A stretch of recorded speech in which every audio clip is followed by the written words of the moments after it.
cambió de cancha de entrenamiento. Cambió la cancha de entrenamiento y a mí me brincó porque, bueno, pues es la cancha principal. No, lo que pasa es que desde hace un año y poner el césped idéntico al del Estadio Akron, el de ahora Estadio Guadalajara. ¿Para qué? Para familiarizarse con el segundo partido. Entonces, hoy entrenó el equipo ya con el césped porque FIFA no te permite pisar el estadio, ¿no? Por reglamento. Entonces, México tiene una cancha con el césped similar, las dimensiones similares o muy iguales al Estadio Guadalajara. Entonces, por esa cuestión, hoy entrenó ahí, hoy hizo un poco de fútbol, pero sobre todo táctica fija. Y también me confirman que Javier Aguirre la tiene clara, 2, máximo 3 movimientos, y lo decidirá entre hoy por la tarde y mañana cuando cierre el entrenamiento y haga fútbol. Y también hoy en la mañana sesión intensa de videos, movimientos muy precisos por zonas del equipo coreano. Entonces se está preparando el partido con muchísima intensidad también Javier Aguirre. Me queda clarísimo entonces, 2 o 3 cambios nada más, y del parado táctico se mantiene el 4-3-3, entendí lo que dice Javier Aguirre, que se mueve constantemente. Oye, ¿y ya sabemos quién será el encargado de sustituir al Cachorro Montes? Edson Álvarez es el. Acordemos que esta lista tiene el asterisco de no traer centrales en posición natural. Entonces, Edson Álvarez o Romo son los que mejor habilitan en esa posición. Entonces, Edson Álvarez, que por cierto, cada vez está mejor futbolísticamente, físicamente ya está muy bien. Incluso el doctor hoy es el que menos chamba ha tenido, afortunadamente, ¿no? El botequín lo tiene guardado, no lo ha sacado y esperemos que así lo deje durante toda esta Copa del Mundo. Entonces, yo creo que va a ser Edson. La otra posibilidad es ver si se decide a poner a Jorge Sánchez porque tiene mejor regreso o se mantiene con Israel Reyes y Gil Mora, que cada día toma más fuerza para entrar en el campo. A mí me encantaría ver a Gil, a Brian y a Lira en ese medio campo. Me parece que puede ser mucho más propositivo y recordemos que estamos en casa y en casa creo que sí hay que exigirle a esta selección mexicana, compañeros. Mi querido Sombra, te mando un abrazote. Oye, preguntarte sobre lo del ¿Cómo Piojo. está Ricardo Murguía para que no nos eche, para que no nos cargue la pila al rato? Sí, mi Rul? el día de ayer ahí quedamos medio expuestos, ¿verdad? Oye, mi querido Rubén, el tema del Piojo Alvarado. Yo te quería preguntar sobre Alvarado porque desde mi perspectiva, ¿verdad? Y luego con todo respeto, yo creo que el Piojo no dio su mejor partido, ¿no? Ahora en la inauguración, yo pretendería de esa posición un tipo que se animara un poco más a encarar, que vaya a línea de fondo. Pero yo creo que en esa... Si le preguntas al Vasco, creo que fue el de mejor calificación para lo que él le pide. Bueno, me preguntas a mí también. Porque lo que busca, Jorge lo puso ahí. Lo que busca Tal el cual, Vasco con tal el cual. Piojo, si se fijan, el lateral derecho que juega con 4 de arranque, pero después se queda con 3 Buenas centrales. tardes, tocayo. Y juega de carrilero. No juega de extremo. Están confundidos en eso. No, a ver, qué bueno que se explica. Yo honestamente se los digo con toda honestidad, ¿no? Te saluda. Yo en esa demarcación yo pensaría, ¿no? O me gustaría ver a un tipo un poco más osado a la hora de encarar y el Piojo pues siempre jugaba más hacia adentro o hacia No lo ha atrás. sido, Rigue, no lo ha sido no lo ha sido con Javier Aguirre. Incluso, como bien dice mi tocayo, al cual le mando un abrazo, está enojado conmigo porque, bueno, ni las buenas tardes ni las buenas noches me da.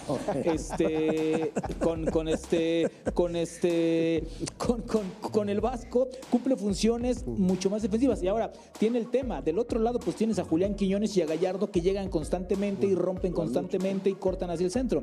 De este lado, la Pante un poquito más débil. Pero yo creo que Alvarado hace funciones y cumple con funciones muy específicas, ¿eh? A mí me parece que a mí, yo no lo descalifico tampoco. A mí me parece que tuvo un partido bastante cumplidor y bastante bueno para hacer el primer partido de la Copa del Mundo. Andas muy estricto, Buenas tardes, tocayo, ¿cómo estás? Holanda y... No. Tocayo, qué gusto saludarte, me da mucho gusto. Oye, yo estaba contigo, Ricardo, pero cuando pregunté gente cercana, ¿no? Dice, Claro. no, es que Javier Aguirre lo utiliza más como ese hombre que le puede dar el equilibrio y sí lo sacrifica en su accionar hacia el frente, pero a Javier le viene de maravilla este trabajo que hace, que a lo mejor no luce mucho y por eso es tan cuestionado el Piojo. Está perfecto, es y que qué bueno es que lo Incluso es junto un con volante Gallardo que es el que más que se- minutos tiene en la selección de Javier Aguirre. Y de hecho era criticado incluso desde la gestión anterior, pero también lo usaban en ese rol. En ese rol, y obviamente pues el que hace la línea de 3 es Israel Reyes, el lateral derecho, y tiene que equilibrar. Por eso muchas veces, o más bien el partido pasado se atacó mucho por izquierda, porque era donde acumulaba un poco más de jugadores México, que era Fidalgo, era Gallardo y era obviamente Quiñones. Querido Rubén, yo te preguntaría o te quiero preguntar. Que sea mercadito y no seas tú el que huele a chicharrón. Salúdalo, pues se ofende. Y te saludo antes de que me regañes. Es que perdóname, Fer, te mando un abrazo, mi querido Fer, buenas tardes, qué gusto saludarte a ti también, ¿eh? Pero es que me llegó un olor a chicharrón recién hecho de ese ranchero que truena, híjole, güey, perdóname, mi Fer, pero el olor de chicharrón es más grande que lo que me vayas a preguntar, hermano, perdóname, discúlpame, te debo una, mi Fer, perdóname, hoy sí, perdóname, güey. No pasa nada y luego iremos allá que nos invites algo. No, yo te quería preguntar de Mora. Acá te espero. Creo que el partido pasado, el más atrevido en ese sentido fue Quiñones. Y si algo tiene Mora, tú que estás ahí cerca de él, es que el tipo es diferente, se atreve, toma la pelota, se voltea, no juega a la fácil, digamos, ¿no? Cuando lo tiene que hacer lo hace bien, pero interpreta que hay momentos también que puede ir para adelante. ¿Lo sigues viendo en los entrenamientos así, con ese descaro que tiene, a lo mejor también por su juventud, también por su calidad? Yo creo que México necesita otro jugador que acompañe a Quiñones en esa parte de ser atrevido más allá de lo que tácticamente le pida a Javier Aguirre. Así es, mi querido Fer, te mando un abrazo, incluso como le dice Javier, ¿no? El niño Mora, ¿no? Porque realmente es un niño, ¿no? Entonces, sigue siendo así. Hemos visto poco entrenamiento porque nos permiten vivir 15, 20 minutos, pero sí me dicen que sigue mostrando esa intensidad y que cada vez se siente mejor él. Entonces, él también está... Este dibujo que yo me imagino, yo me imagino que puede ser con Lira, con Brian y con Gil, lo puso frente a Serbia y dos partidos antepasados también. Entonces, a mí me parece que es un equipo, que es un dibujo táctico que le da mayor juego ofensivo, mayor variabilidad a su ofensiva. A Raúl le llegarían más pelotas porque Raúl sigue marcando muchísimo movimiento entre centrales y pocas veces se atreven a pasarle la pelota, ¿no? Y no recargar tanto el juego por las bandas, ¿no? Como esta selección ha tenido. Y también hemos visto en este sistema y con estos jugadores que Julián a veces también se bota, ¿no? Hace el típico movimiento de la banda hacia el centro y luego Brian de repente se cambia, se recarga. Es decir, con estos jugadores puede tener mayor accesibilidad a ser un equipo con más variantes ofensivas, de lo cual ha carecido, sobre todo en el primer partido y en los últimos. Entonces yo creo que también por ahí va esta parte de buscar que el equipo tenga jugadores distintos, como bien dices, Fer. Ahora, Gil es un jugador distinto, Brian también. Yo veo difícilmente que Brian tenga dos partidos complicados, ¿no? Como el partido pasado. Yo creo que en su casa, en el estadio donde lo van a aplaudir en cada momento, se va a lucir los dos. Ojalá y Javier se atreva a ser más ofensivo con este esquema que podemos manejar, ¿no? Ahora sí te voy a saludar mucho más cordialmente, tocayo. A ver, más allá de que todos queremos que Mora... Pero ves cómo te aprendo, güey, pero ves cómo te aprendo. Estás aprendiendo, sí, estás aprendiendo. Al revés de Toraño, pero estás aprendiendo. Bueno, hay maderas. ¿Qué te iba a decir? No, que yo repetiría con Brian. Más allá de que, por supuesto, todos queremos ver a Mora. Creo que Brian tuvo un primer partido del Mundial, un poco de nerviosismo, pero apareció muchas veces cuando dejó ese espacio. Apareció muchas veces dentro del área. Lira. Sí, yo repetiría el medio campo. Pero puede jugar, se puede jugar Brian y puede jugar aquí al Mora, que sacarían es por Fidalgo, por dentro. Yo no sacaría a Fidalgo tampoco. Yo repetiría el mismo 11. Los mismos volantes. No, con el cambio. Cambio. Naturalmente, lo del cachorro. Un solo cambio, sí.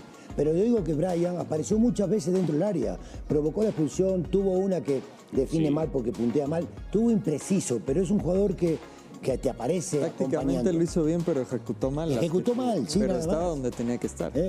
Tal cual. Y el tipo genera, y es un tipo que juega más entre líneas, que es lo que a esta selección le hace falta.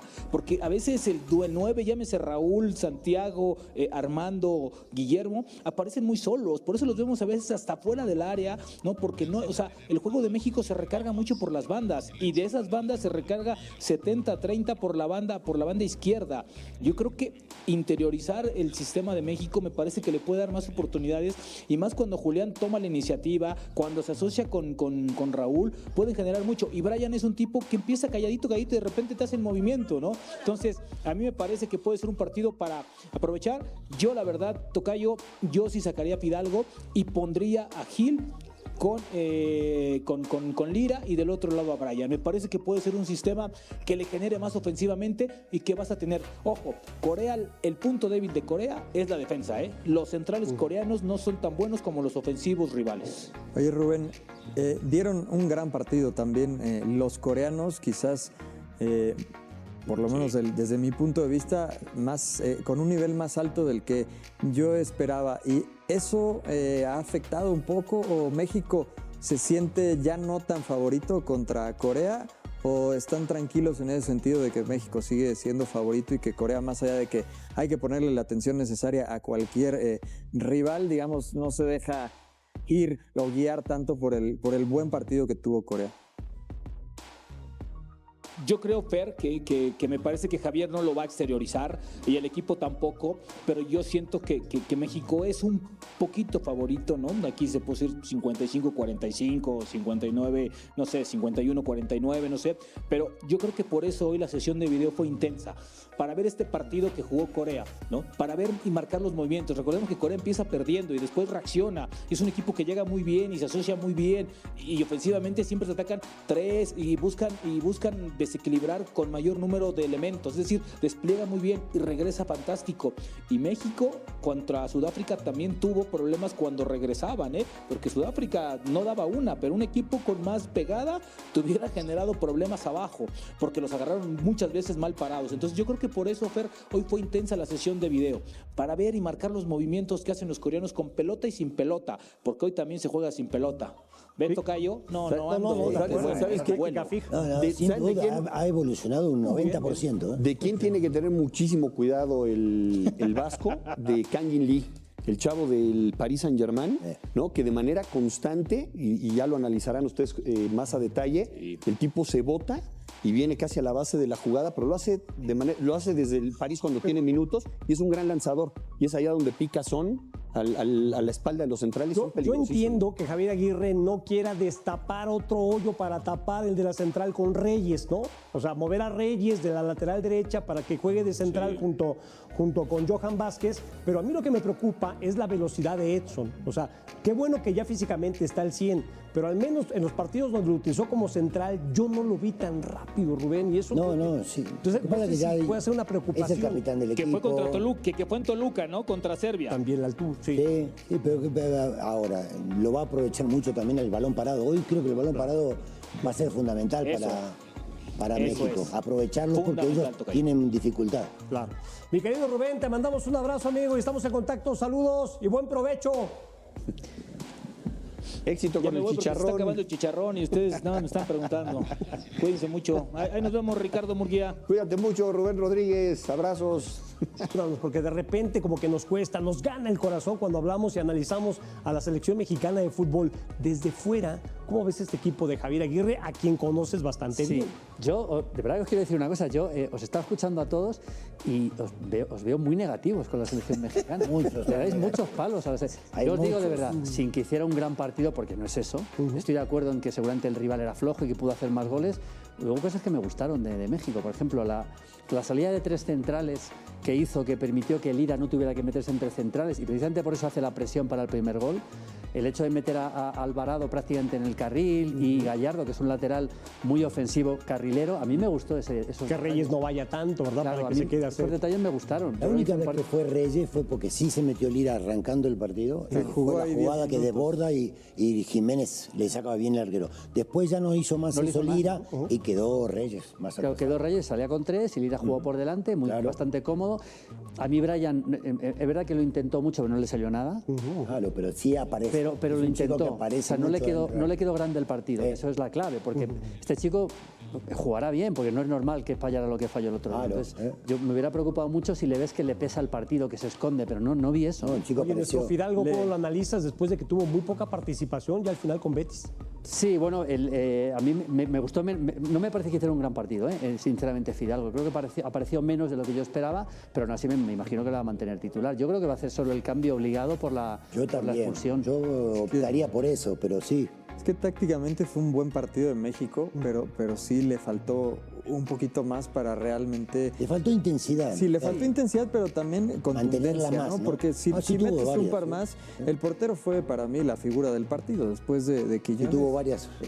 Pero sí creo que hubo varios jugadores que tácticamente lo hicieron bien, ya hablamos del Piojo, pero Fidalgo, más allá de que a lo mejor no fue tan determinante como lo esperábamos por lo que mostró en América, pero sí entendió muy bien que cuando salía el carrilero de Sudáfrica por Gallardo, él se podía tirar a la banda y entonces Quiñones ya tomaba la pelota mucho más adelante. Por eso creo que también puede ser que repita Fidalgo, porque Fidalgo es un tipo que como Pedri, guardando las... tiene lectura. Tiene mucha lectura de juego y eso los hace buenos jugadores. Ahora el rival es muy diferente. Y eso, ¿no? sí, pero claro. tiene que tener alguien que acompañe un poquito a Lira y cuando tiene la pelota sabe qué hacer con la pelota. Si bien no tiene tanta llegada, aunque hubo uno que apareció dentro del área que Quiñones patea al arco, pero sí lo tuvo para habilitarlo, pero creo que es el que puede acompañar mucho mejor al Lira. Y me encantó Quiñones, ¿eh? Sí, Bueno, el hecho de que jugara con carrileros hizo que se metiera por dentro y Quiñones estuvo magnífico. Me parece que hizo un partidazo, desde luego indiscutible. Yo creo que el único cambio que va a hacer seguramente es meter a Edson atrás. por Montes, ¿no? Sí, obligado, por si no, no Montes, haría obligado. ninguno, claro. Perfecto, señores. Bueno, pues déjenme ir a una pausa y al regresar. El día de hoy estaba pactada una conferencia de prensa a las 9:30 de la mañana, se canceló de último momento y pudimos grabar 20 minutos del entrenamiento donde vimos a una selección coreana, pues todos en ritmo, todos calentando, buen ambiente, juegos, pláticas entre ellos. Bueno, después del día de descanso, el día de ayer, donde nuestra compañera Nat y su servidor tuvimos la oportunidad de ver a Heung-min Son echándose un taco, ¿no? Porque, a ver, ojo, el que viene a México y no come un taco, pues no vino a México, mi querido George. No, ya los probó, además, cuando vino a Puebla con el LAFC, ahí también le pegó sabroso a los tacos coreano. Oye, Chato, todo el ambiente para Corea era favorable previo a su primer compromiso frente a Chequia. La afición en Jalisco los trató de maravilla. Ahora que son los rivales, ¿qué tal el ambiente? El ambiente está impresionante, mi querido Jorge. El tema mundialista aquí en Guadalajara se está viviendo al 1000, ¿no? Vas al Fan Fest que está en el centro y muchísimos coreanos. Es impresionante la cantidad de coreanos que hay. La hermandad del mexicano de arroparlo, de abrazarlo, gritarle coreano, hermano, ya eres mexicano. El coreano está impresionado de cómo lo quiere el mexicano. Recordarán ustedes en ese 2018 cuando Corea nos da el pase a la siguiente ronda y que bueno, desde ahí creo que se hizo una hermandad y hoy con la moda que diría pues la chaviza con el K-pop y todo esto, creo que es mayor la admiración y el cariño que se le tiene hoy a los hermanos coreanos. Correcto, oye, retomando lo deportivo, oye, carro completo Corea, ¿no reportan lastimados? Ojo, Jorge, les voy a dar un dato muy importante que no se ha hablado mucho en los medios. Uno de los que anotó el gol, Hwang Shin-won, Chatodato, el famoso Chatodato, el día del partido contra Chequia jugó con 38 grados de temperatura, traía una gastroenteritis fuertísima. Los doctores del equipo le pidieron no jugar pues obviamente para que se recuperara más rápido y obviamente porque no iba a ser el mismo jugador.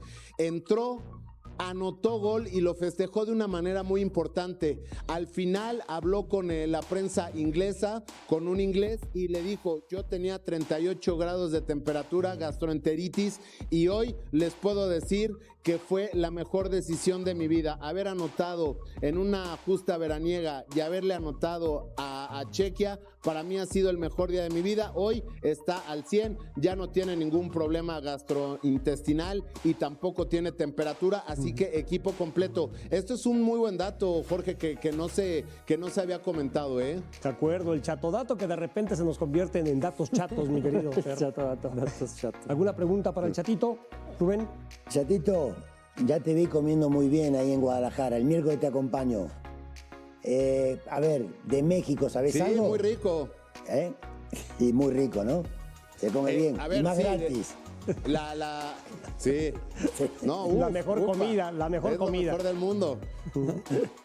No, Sí, no, a ver, un poquito. de México, la selección Sí, una pregunta. La selección mexicana entrenará el martes en el centro de alto rendimiento para en la tarde viajar a Guadalajara, donde llegarán a un hotel que está pues muy cerca, en una plaza nueva. Ahí estarán concentrados. El miércoles entrenarán donde entrenan las Chivas femenil y también está ahí la selección de Chequia, así que nada más les prestarán el campo por un día, estarán ahí entrenando y después se irán ya a las conferencias de prensa, tanto Corea como la selección nacional mexicana. Estando tan cerca de Corea, ¿cómo visualiza Corea-México en cuanto a su primer partido?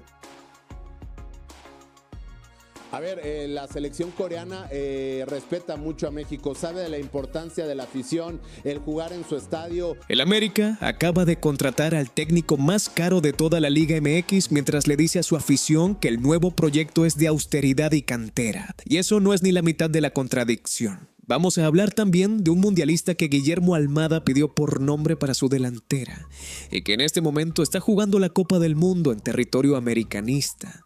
De un lateral izquierdo con contrato vigente en Coapa, que desapareció del mapa sin que la directiva diga absolutamente nada. Y de un brasileño que llegó desde uno de los clubes más grandes de Sudamérica y que se va a ir por la puerta de atrás sin que nadie pueda explicar bien cómo pasó. Suscríbanse al canal, activen la campanita y denle like. Comenzamos. Antes de entrar en los temas que de verdad mueven el tablero azul crema esta semana, hay 3 noticias rápidas que vale la pena mencionar porque cada una dice algo sobre el momento que vive el Club América. La primera, Ángel Malagón. El portero titular rompió el tendón de Aquiles durante la Conca Champions 2026 y en su momento los médicos hablaron de una recuperación que podía extenderse hasta principios de 2027. Pues bien, en entrevista reciente, Malagón dijo textualmente que espera volver antes de lo que le dijeron y que todo va mucho mejor de lo que imaginaba. Compartió fotos en redes con la frase "ya mero", que para quienes lo siguen es casi una declaración de guerra contra el tiempo de recuperación estimado. Si cumple, noviembre podría ser su mes de regreso, lo que cambiaría completamente la ecuación del arco americanista en la parte decisiva de la Apertura 2026.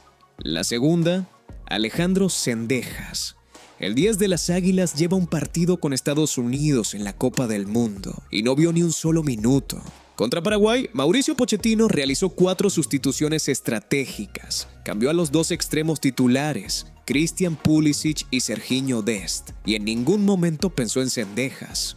El americanista calentó en la banca. Nada más. Ahora vienen Australia y Turquía, rivales de mayor exigencia física, donde Pochettino va a querer mantener el ritmo, lo que hace cada vez más difícil que Zendejas encuentre minutos. Si esto no cambia, llega el arranque de la Liga MX sin ritmo competitivo real. Y eso es un problema para Almada antes de haber dado siquiera una instrucción táctica en competencia oficial. Y la tercera, que es más humana que deportiva. Javier Aguirre le dio la tarde libre al plantel después de la victoria ante Sudáfrica, con la única condición de regresar antes de las 8 de la noche. Los futbolistas llevan en concentración desde principios de mayo, prácticamente un mes y medio encerrados, y el vasco entendió que la cabeza también se recupera. Fue un gesto chico con impacto enorme en el vestuario. Desde el domingo de regreso, máxima intensidad de cara al partido ante Corea del Sur, que ya ganó su debut y que llega con todo para disputar el liderato del grupo. Ahora sí, vamos con los temas que nadie en Coapa quiere ver en el ojo público esta semana. El Chicote Calderón. Cristian Calderón terminó su préstamo con el Necaxa. El club rayista anunció de forma oficial que no iba a ejercer la opción de compra. Todo muy ordenado, muy administrativo, sin drama. El lateral izquierdo tenía un camino claro. Termina la sesión, reportas con el América, defines tu futuro. Simple, excepto que el Chicote no apareció. No está en los videos de entrenamiento que el club publica en redes sociales. No figuró en la charla protocolaria con Emilio Azcárraga, el presidente Santiago Baños y el nuevo cuerpo técnico.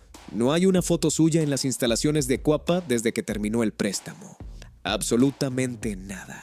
Y lo que resulta especialmente llamativo es el contexto en que ocurre esta ausencia, porque no es un jugador cualquiera al que le cierran la puerta sin decir nada.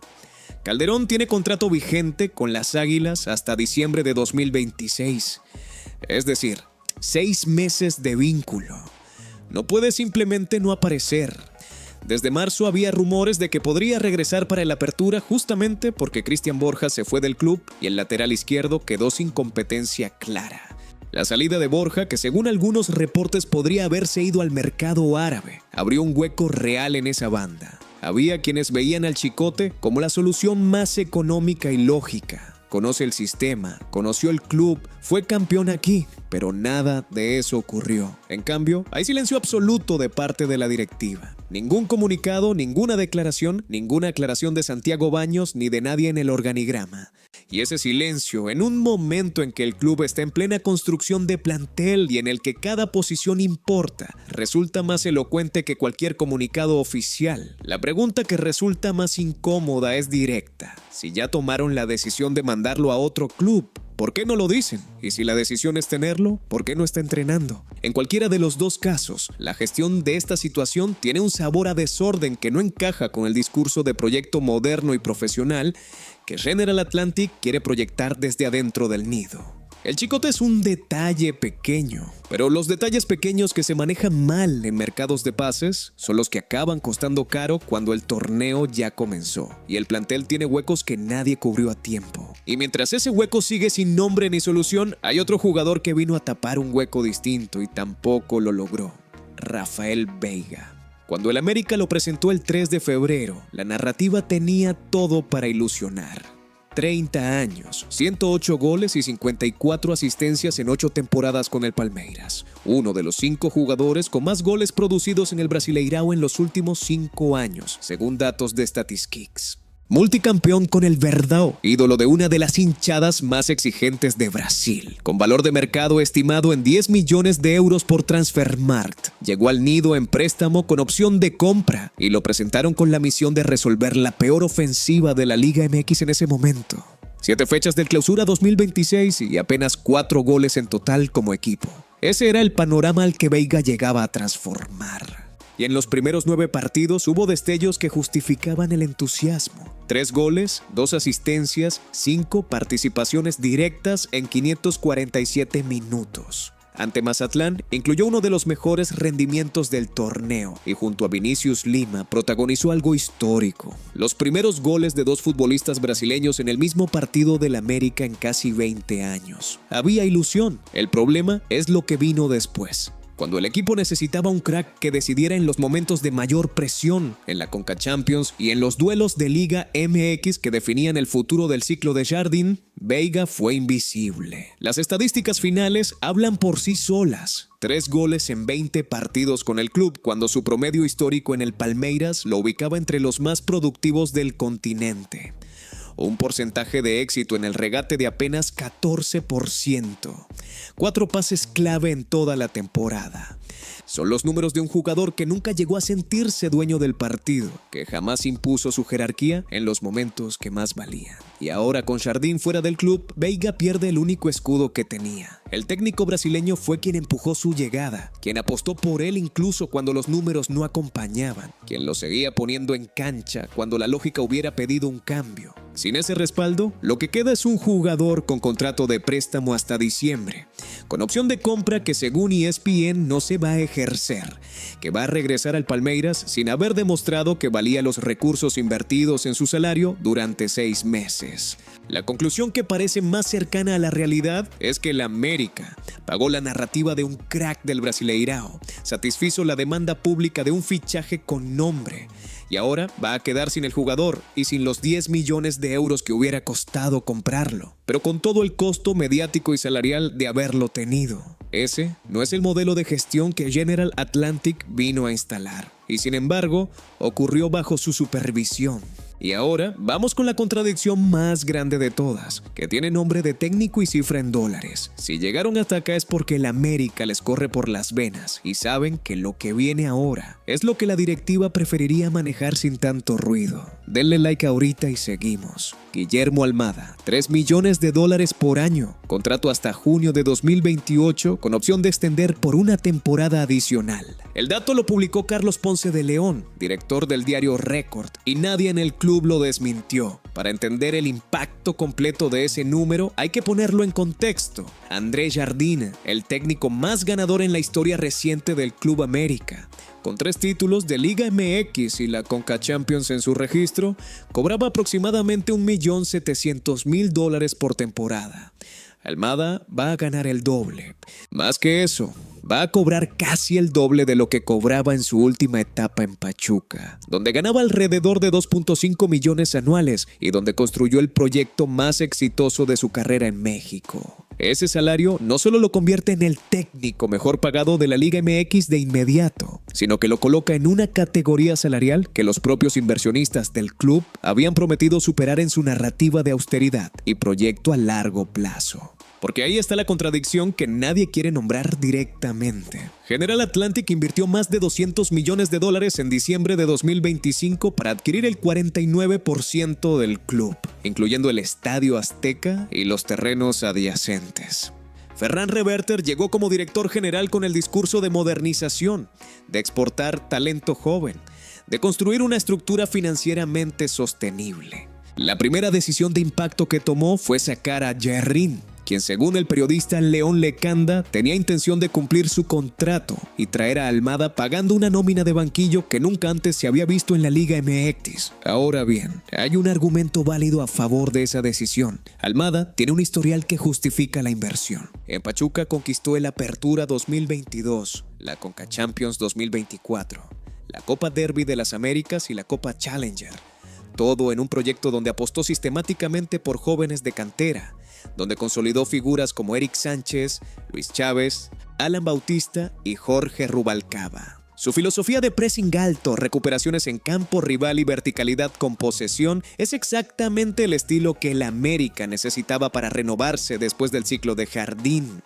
Y hay algo más. En Europa, con el Real Oviedo, Almada tuvo 4 victorias, 7 empates y 10 derrotas en 21 partidos. El club descendió a Segunda División de España, el primero en confirmarse matemáticamente en toda la liga. Salió sin renovar por decisión propia. Esa experiencia europea fue un fracaso medible, documentado, sin matices. Y el América lo contrató inmediatamente después, pagándole el sueldo más alto de su carrera. Eso dice 2 cosas al mismo tiempo: que la directiva confía ciegamente en el potencial del charrúa en el entorno mexicano, donde sí demostró ser élite, y que está asumiendo un riesgo institucional considerable al apostar ese dinero por un técnico que acaba de descender en Europa. Lo que resulta más interesante de analizar en frío es que la contradicción entre austeridad y un salario de 3 millones no es necesariamente un error, puede ser una estrategia. Si Almada llega, instala su sistema de alta intensidad, sube de nivel a los canteranos americanistas y empieza a exportar jugadores con valor de mercado real. La inversión en el banquillo se recupera con creces. El problema es que eso requiere tiempo y el América tiene una afición que no perdona cuando los títulos no llegan y una presión histórica que no siempre permite que un proyecto de largo plazo sobreviva los primeros tropiezos. Ahí es donde el número 3 millones deja de ser solo un dato salarial y se convierte en un peso adicional sobre los hombros de Almada antes de haber debutado. Y mientras todo eso se define en Coapa, hay un delantero a 8,000 kilómetros de México jugando la Copa del Mundo que podría ser exactamente el 9 que cambia la historia de esta apertura. Alex Arce, 30 años cumplidos mañana mismo, 16 de junio.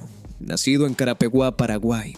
1,88 m, delantero centro de área, zurdo para el remate, con juego aéreo de élite y la capacidad de funcionar como referencia física en la delantera. Sus números en lo que va del 2026 con Independiente Rivadavia son de un artillero en estado de gracia, 11 goles en 16 partidos. En la Copa Libertadores se convirtió en el máximo goleador del certamen, con 8 anotaciones en apenas 5 compromisos. Una cifra que en la competencia continental más exigente de Sudamérica tiene un peso específico que no se puede ignorar. En total, con sus 2 ciclos en el club mendocino acumula 43 goles en 65 partidos y hace 2 días debutó en la Copa del Mundo. Entró al minuto 62 contra Estados Unidos en el SoFi Stadium de Los Ángeles, cuando Paraguay perdía 3-0 en lugar de Antonio Sanabria. La situación no era la ideal para brillar, pero el solo hecho de estar en ese escenario cierra un círculo histórico extraordinario. es el primer jugador de un club mendocino en una Copa del Mundo desde Italia 1934. 92 años de espera para que Independiente Rivadavia volviera en Toronto a ser representante en la máxima cita del fútbol. Tiene contrato con el club argentino hasta diciembre de 2028. Según Transfermarkt, su valor de mercado está en 3.5 millones de euros, alrededor de 4 millones de dólares al cambio actual. Para el América, que viene de gestionar préstamos de jugadores valuados en 10 millones de euros que no rindieron, 4 millones por un delantero en forma mundialista y máximo goleador de la Libertadores, es una operación que entra en cualquier presupuesto razonable. Según informó Azteca Deportes, Santiago Baños ya había iniciado sondeos para conocer las condiciones del traspaso antes de que comenzara el Mundial. La cuenta de Twitter Línea Azul Crema fue más precisa. Citó a Arce como el delantero que específicamente Guillermo Almada le pidió a la directiva para su delantera. No una opción, el pedido concreto del técnico. Y eso tiene una lógica táctica que se sostiene sola. Almada en Pachuca funcionó con delanteros de perfil físico y goleador puro, Salomón Rondón, Federico Viñas, perfiles de área que le permiten jugar vertical y directo sobre el marco. Arce es exactamente ese tipo de futbolista. Ahora bien, hay que agregar algo que no todos dicen. La operación tiene sus complejidades. Independiente Rivadavia está peleando en la Copa Libertadores y no tiene ningún incentivo para vender a su goleador antes de que esa competencia concluya. El club argentino recibe aproximadamente $11,000 diarios de FIFA por la participación de Arce en el Mundial, con un mínimo garantizado de $250,000. No son los que necesitan apresurarse. El América es el que tiene urgencia, porque la apertura arranca el 18 de julio y si para esa fecha no hay un 9 confirmado, Almada debuta con ese hueco en la delantera. Y una última advertencia que vale la pena poner sobre la mesa. Arce tiene 30 años justos y en la Liga Profesional Argentina del torneo Apertura 2026, sus números de la temporada doméstica más reciente fueron 2 goles en 9 partidos, una cifra más discreta que los 11 de la Copa Libertadores. Es un jugador que explota en competencia continental. La pregunta es si ese nivel se sostiene en la Liga MX, en la altura de Ciudad de México, en la presión de cargar el 9 del América. La pregunta que resulta más difícil de ignorar es esta. ¿Puede el América cerrar este fichaje antes de que el Mundial termine y los precios escalen?